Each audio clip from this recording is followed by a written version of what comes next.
हर एक रोजगार बंद हुआ है बिहार में, लालू का देन है। और लालू का ऐसा श्राप लगेगा बिहार का, है ना, राम विमुख असहाल तुम्हारा, रहा न जग कुल रोवन हरा। ऐसा श्राप लगेगा बिहारियों का, देखिएगा। मैं जीऊं या मर जाऊं, जमाना देखे। लालू प्रसाद हिंदू हैं, वो सर्टिफिकेट देंगे, वो सर्टिफिकेट देगा हिंदू का। वो खुद अपना डीएनए टेस्ट कराए, दूसरे का सर्टिफिकेट देने वाला उसका खुद डीएनए में खोट है। नहीं तो जिसका डीएनए में खोट नहीं होगा वो इफ्तारी नहीं चाटेगा। कल तक जो एक दूसरे के लिए गाली और तलवार निकालते थे, आज एक थाली में बैठ के खा रहे हैं। वही 2024 का चुनाव है। 2024 का जो चुनाव है वो एक तरह से अधर्म और धर्म की लड़ाई है। ये तजो महल्ला और ताजमहल की लड़ाई है। ये हवा महल और देव महल की लड़ाई है। ये जो जीता वो चंद्रगुप्त की, सिकंदर की जगह ये जो जीता वो चंद्रगुप्त की लड़ाई है। ये साधारण लड़ाई नहीं है, ये एक तरह से महाभारत है। और सत्य की जीत होगी पूरे यूपी ही नहीं पूरे देश में। ये किसान आंदोलन के आड़ में आप लोग को पता नहीं होगा, 39 मुकदमा सारे किसान मिल के मुझ पे किए थे। किसान आंदोलन के आड़ में उमर सरजील इमाम और उमर खालिद का समर्थन करने वाले तलवार लेके, किसान तलवार लेके रोड पर नहीं उतरता है। आप लोग पत्रकार हैं, आप लोग अपने मानसिकता को उभारिए इस चीज से। जो किसान आंदोलन के आड़ में तलवार लेकर रोड पर उतरने वाले क्या किसान हो सकते हैं? मैं 100 बीघे काश्तकार की बेटी हूँ और मुझे पता नहीं है जो किसान को क्या चाहिए क्या नहीं। उसके लिए रोड पर उतरा नहीं जाता है तलवार लेकर। इस भारत देश में एक आजीवन कलंक का धब्बा लग गया कि लाल किला पर ध्वज उतार कर दूसरा झंडा लहराया गया। ये कितनी शर्म की बात है। भारत के इतिहास को उस दिन एक दिन कालिक पोता गया है। ये साधारण चुनाव 24 का नहीं है। हालांकि मैं मुद्दा वही तो है, अधर्म और धर्म की, जहां सदैव सत्य की जीत। भी धर्म जानते हैं, वो भी मंदिर जाते हैं, वो भी जनेऊ पहनते हैं। वही तो मोदी किया। अब तो कुछ दिन में नागा साधु बन के घूमेगा। और क्या? अभी तो मंदिर, जो कल तक कह रहा था मंदिर में लड़की छेड़ने जाते हैं लोग, वो मंदिर में घूम रहा है। आप चैन से मीडिया वाला रहिए, कल नागा साधु बन के भभूत लपेट के घूमेगा। वही ये चुनाव है, वही ये चुनाव है। 24 नागा साधु बना देंगे। और कितना अच्छे दिन चाहिए। कल तक जो एक दूसरे के लिए गाली और तलवार निकालते थे, आज एक थाली में बैठ के खा रहे हैं। वही 2024 का चुनाव है। कहते हैं राहुल गांधी भाईचारा 14 के बाद से खत्म हो गया। अब ये राहुल गांधी का जो भाईचारा था, जिसमें एक भाई था, बाकी समाज चारा था। नहीं, एक बकरे एक कसाई, एक बकरे एक कसाई, यही था ये भाई भाई। ये कैसा भाईचारा है? अरे जीवन भर मंदिर में तुम जाकर इफ्तारी खिलाने वाले कभी मस्जिद में हरि कीर्तन कराए हो? तुम्हारी इतनी हिम्मत नहीं है कि तुम मस्जिद में हरि कीर्तन कराओगे। ये उसी हरि कीर्तन का चुनाव है। ये सारे भूमि रघुनाथ के, ये भगवान राम की भूमि है और ये भगवान राम की भूमि की लड़ाई है। हमने कृष्ण को लिया, हम तो तजुमल 4 लाख मंदिर लेना है। ये उसी 4 लाख मंदिर का लड़ाई है जहाँ हुए बलिदान। रोजगार नहीं चाहिए, मंदिर चाहिए केवल। कौन भीख मांग रहा है? मंदिरों से क्या रोजगार नहीं मिल रहा? मंदिरों के बाहर इतनी दुकानें हैं, मंदिरों में पुजारी है, क्या उन्हें रोजगार नहीं मिल रहा है? मंदिर में अगर एक दुकान भी खुलती है, उस दुकान में एक आदमी और रखता है, तो क्या उसको रोजगार नहीं मिल रहा है? कितने होटल्स वाले हैं, क्या उनको रोजगार नहीं मिल रहा है? वहाँ आकर लोग रुकते हैं, क्या प्रसाद वाले हैं, क्या रिक्शे वाले हैं, उनको लाने ले जाने वाले हैं, क्या ट्रैवल के लिए बसें चल रही, क्या उनको रोजगार नहीं मिल रहा है? तो क्या इस वजह से मंदिर बंद कर दिए जाए? नहीं, मंदिर और खोले जाए, और खोले जाए मंदिर। पढ़े लिखे लोग अब ठेला लगाएंगे, पकौड़ा बेचेंगे। ठेला लगाने की बात नहीं है, ठेला लगाने की बात नहीं है। उनके अंदर जज्बा है कि कुछ करना है, वो किसी से भीख नहीं मांगना चाहते। बात आत्मनिर्भरता की आती है तो देश में हर आदमी कमाना भी जानता है और पेट भरना भी जानता है। कटोरा नहीं, मालिक बनिए। कटोरा नहीं मालिक। हाँ, अभी तक पैंट शर्ट पहना करके पढ़ा लिखा कर कटोरा पकड़ा देते थे, भिखारी बनाते थे। मोदी ने कहा कि नहीं, हम अपना काम करेंगे। पकौड़ा भी तलेंगे तो कोई बुराई नहीं, अपना काम कर रहे, चोरी नहीं कर रहे, कोई कटोरा लेके भीख नहीं मांग रहे किसी के सामने जा करके, है? और वो भी एक करोड़पति है। आज छोटी जो दुकान लगाता है ना, वो भी 2,000 रुपए रोज कमा के जाता है, और इसी दिल्ली में 10,000 15,000 रुपए में नौकरी करने वाले लोग मिलेंगे आपको, जो सुबह से शाम तक दौड़ते हैं, शाम को 200 रुपए नहीं बचते उनके जेब में। पकौड़ा तलने वाले की बात करते हो आप लोग, पकौड़ा तलने वाले के पीछे 100 लोग काम कर रहे हैं, करोड़पति है। ये भी लेकिन एक सवाल और,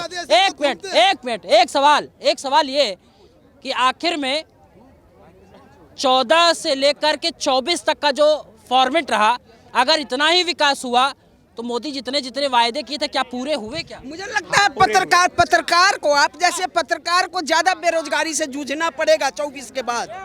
हाँ, मुझे यही लगता है आप लोग को ज्यादा बेरोजगारी से जूझना पड़ेगा कि ये झूठ साच का खबर आप नहीं दिखा पाएंगे। सबसे बड़ी बात है जो विपक्ष जो है, विपक्ष को रोजगार जरूर दिया जाएगा। 24 हाँ बताइए, कहाँ की रहने वाली आप?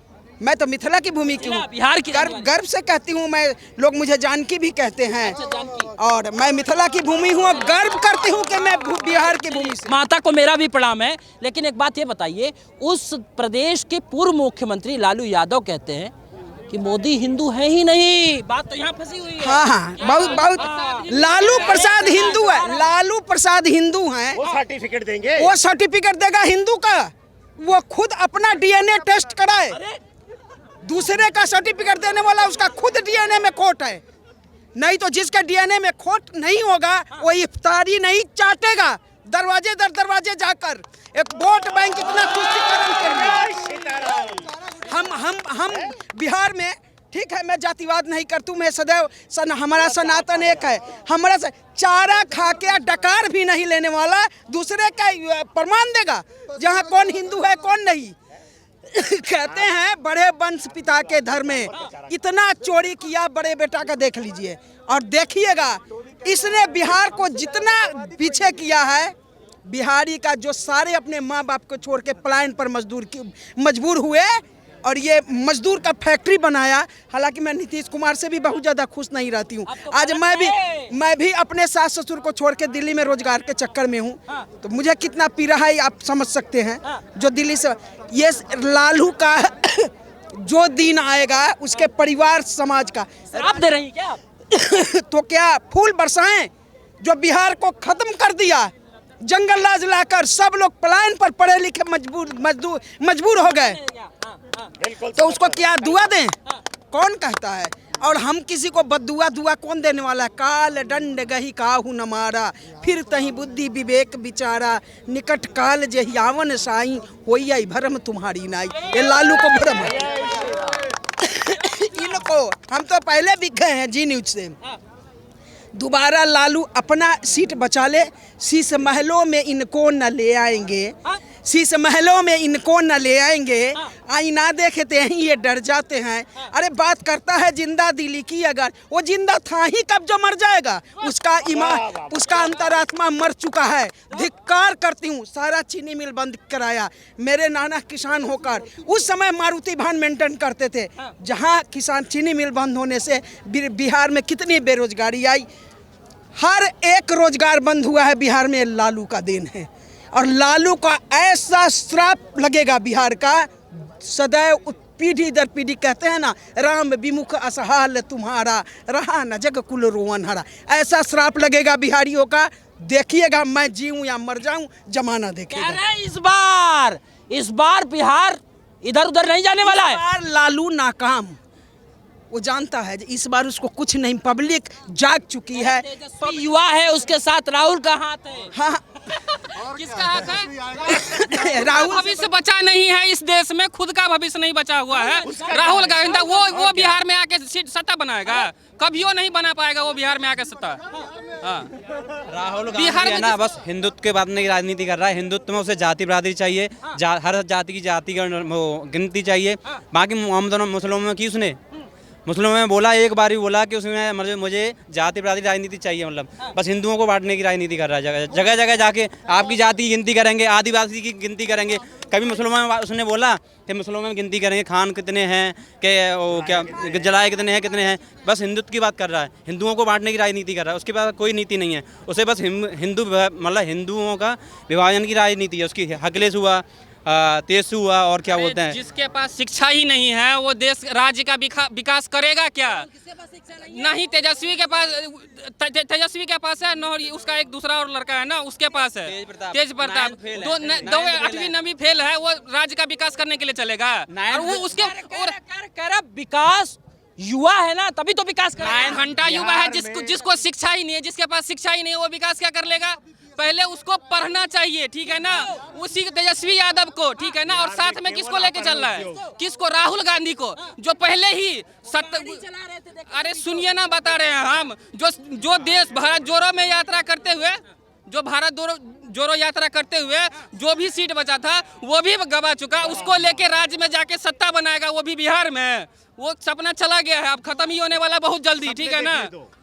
देखने आप उत्तर प्रदेश सर, अपना बुनना कोई बुरी बात नहीं है, देख रहा है अच्छी बात है, हम भी उसको सहयोग करेंगे कि भगवान करे तू बनो, लेकिन ऐसा होने वाला नहीं है एक्चुअली में। अच्छा, लेकिन एक आरोप ये लगता है बीजेपी पे कि पहले तो विरोधियों पर तंज कसा जाता है कि यहाँ इतने करोड़ का घोटाला, यहाँ इतने करोड़ का घोटाला, और जो उन पे कसता है, सरकार पर बोलता है, विपक्ष की तरफ से बोलता है, उस पे ईडी और सीबीआई लगा दिया जाता है।